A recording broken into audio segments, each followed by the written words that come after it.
From securing a massive paycheck for his troubles to harboring no bad blood for the UFC. Here's what we know so far about Francis Ngannou's PFL deal. The Predator really knows how to do business, and with this latest news, he's silenced a lot of his haters and critics.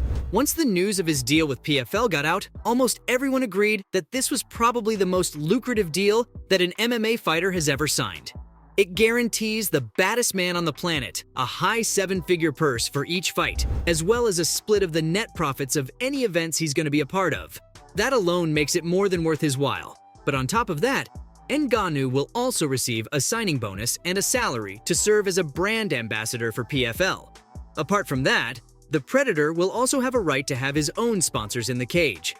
He'll be allowed to wear their logos and promote their brands when he's fighting. So that'll just add to the bags of cash he's already making for competing under PFL's banner. This is just an incredible contract for Francis, and it looks more like a top boxer's deal rather than that of an MMA fighter. Money is one thing that even the UFC was offering him a lot of, but PFL's gonna give him a lot more freedom too. Do you guys remember what Ngannou wanted more than anything?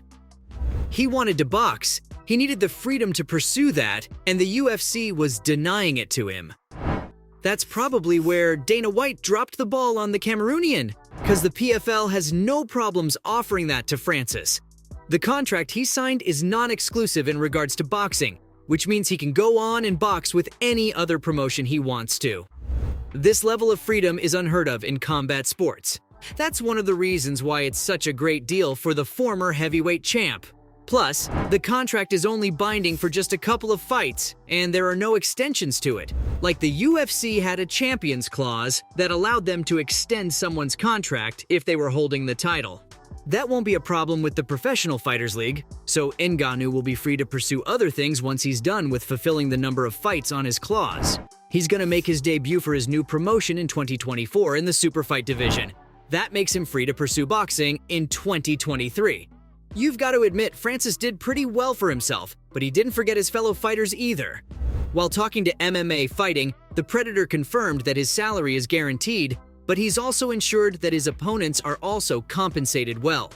Ngannou revealed that anyone who fights him will have a base salary of $2 million, and they can negotiate for more. The champ believes that fighting someone who doesn't get paid well isn't honorable, because he doesn't want to make it all about himself. Francis needed an assurance that any man who gets in the octagon with him is the guy, and that he can afford anything that he wants to be on the same level as him. They may be fighting each other, but the Cameroonian believes that at the end of the day, all fighters are on the same side. Fighter pay is something that Ngannou was advocating in the UFC as well. He wanted better salaries for all the athletes, and he wanted health insurance for them because he could afford it, but the guys at the bottom of the ladder always have trouble making ends meet. That's the thing about Ngannou. He's always looking out for the little guy. Don't get me wrong here, Francis is a scary dude and one of the most dangerous knockout artists. But what makes him stand apart is his stance on matters like these, and how he's using his position to positively influence the sport for the athletes. That's why he'll also be the face of PFL Africa.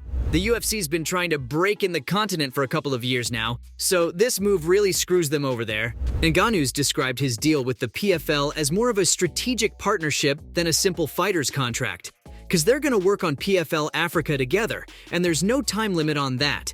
In fact, the Predator's going to take the role of chairman for PFL Africa, will receive equity in the company, and will serve on the PFL board of directors as an athlete advocate. It doesn't get better than this, guys. The CEO of PFL, Peter Murray, confirmed this to be a game-changing partnership and said that they're proud of the direction they're heading into. Heading PFL Africa means that Francis will be able to bring up the raw talent that the continent has and groom them into becoming the top fighters in the world.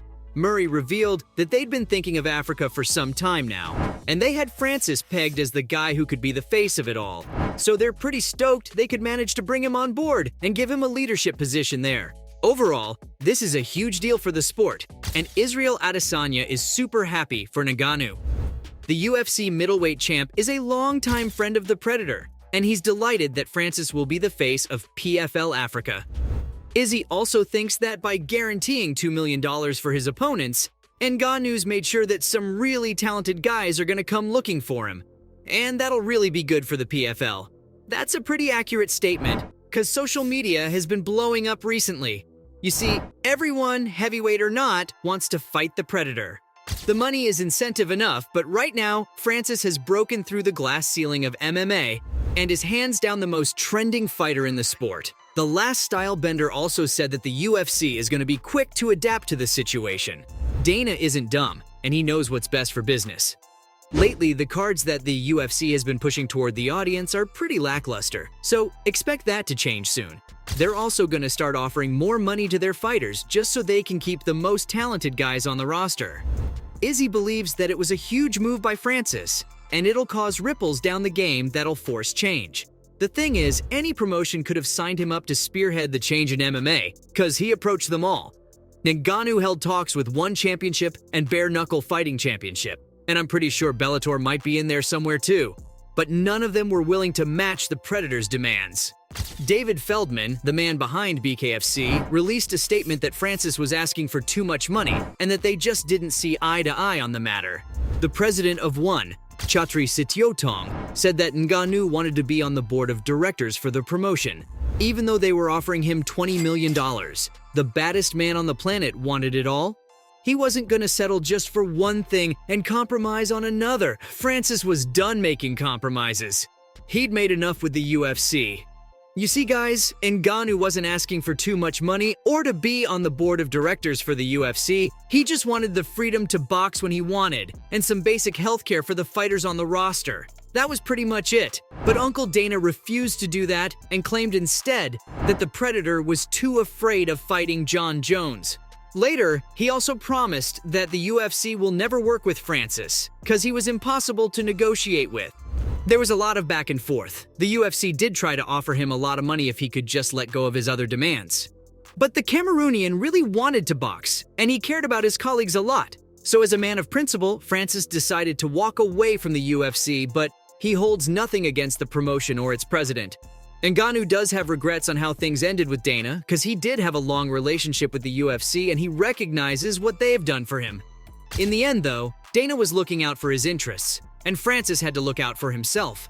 While on the MMA Hour with Ariel Helwani, the Predator said that his contract had run out, and since they couldn't agree on a new one, then they should be able to go their separate ways without any bad blood.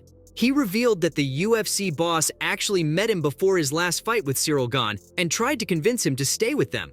Francis just told Dana that he didn't feel like he belonged with the UFC anymore. Ngannou also added that he doesn't have anything personal against White, but he was just doing what's best for him. It's not his fault if his joining PFL is bad for the UFC because he's not harming them personally. The baddest man on the planet is just glad how things have worked out for him. So from harboring no bad blood for the UFC to securing a massive paycheck for his troubles, that was what we know so far about Francis Ngannou's PFL deal.